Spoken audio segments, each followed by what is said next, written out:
Hello, mayang gabi. So, namagay nang utana sa ko kaganina pag ato na ko sa GKK kay dito man ko nagmisa. Ang pangutana niya, Father, nganong Good Friday? Oh, so ako daw siyang gitubag nga Good Friday manggod kay pabor sa ato aning mga makasasala kay giluwas ta sa usa ka tawo imbis na kita siya misagop sa tanan. Nagpakamatay siya sa krus aron maluwas kita niya. Kang Kristo nga side di siya good is bad.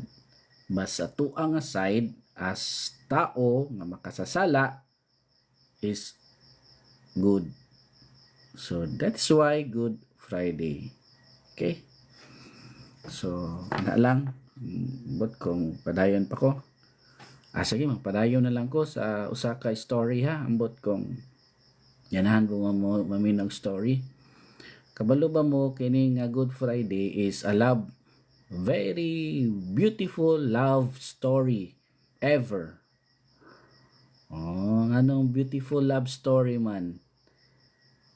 For example, na usa ka story na duha ka magsuon.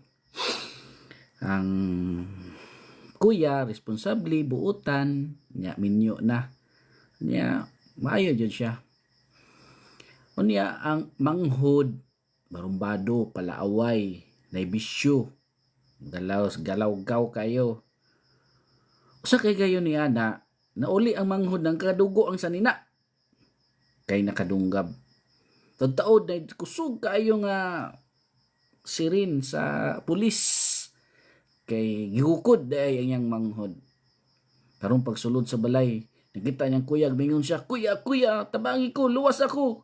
Kay nakadunggab ko, napatay. Gihukod ko ron sa pulis, usa ko ngayon buhaton. Karon, naabot ng pulis sa ilang balay.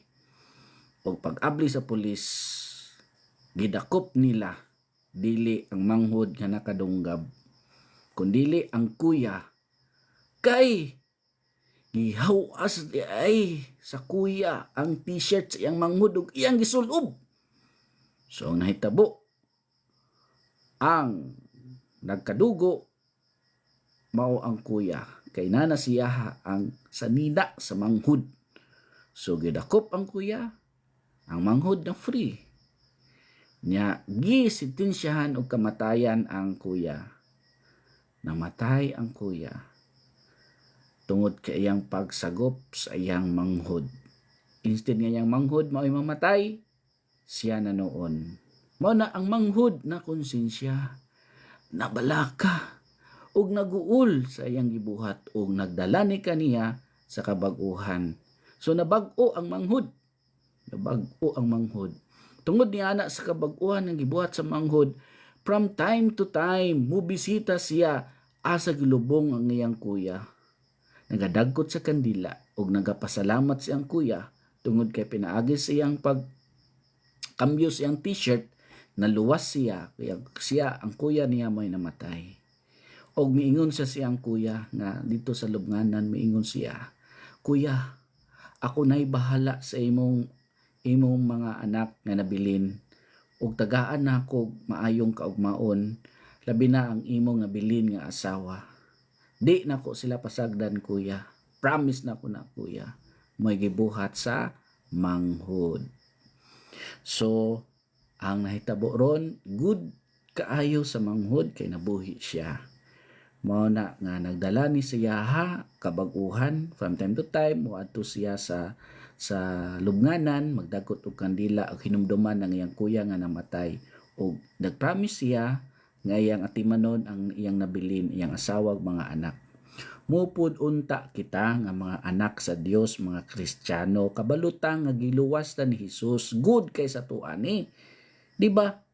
Pero nagabisita ba ta sa simbahan para magdagkot? Nagabisita ba ta sa simbahan as tomb? Nga ato bang hinumduman si Kristo nga nagpakamatay alang kanato? Ang uban walay pakabana, walay mo di mo atong simbahan. Susbawon ta ng time nga magpasalamat ta kay giluwas ta sa Ginoo. Taga Sunday lang unta mangyo ko nga mosimba unta ta kay mo nang time nga makapasalamat ta kay giluwas ta ni Kristo. So mao na mga isuon, ha? Unya karon aron mabuhi, di ba? Ang gibuhat sa manghod, promise siya nga buhion niya ang nabilin siyang kuya. Mupud unta kita buhion po nato ang simbahan pinaagi sa atong pagkamanggihatagon. So manghatag unta kita labi na sa tong kaugalingon sa pagserbisyo diha sa panginahanglan sa simbahan, labi na sa financial, material ug uban pa. Okay? So mao na mga isuon ang kabaguhan nato, magdala ka nato sa pagkamanimbahod. Atong hinumduman si Kristo nga nagpakamatay sa tuwa, mo na magpasalamat ta. Ikaduha, atong buhion ang simbahan, ang kabilin ni Kristo. So kana lang, so may gabi kaninyong tanan, ha? Happy viewing.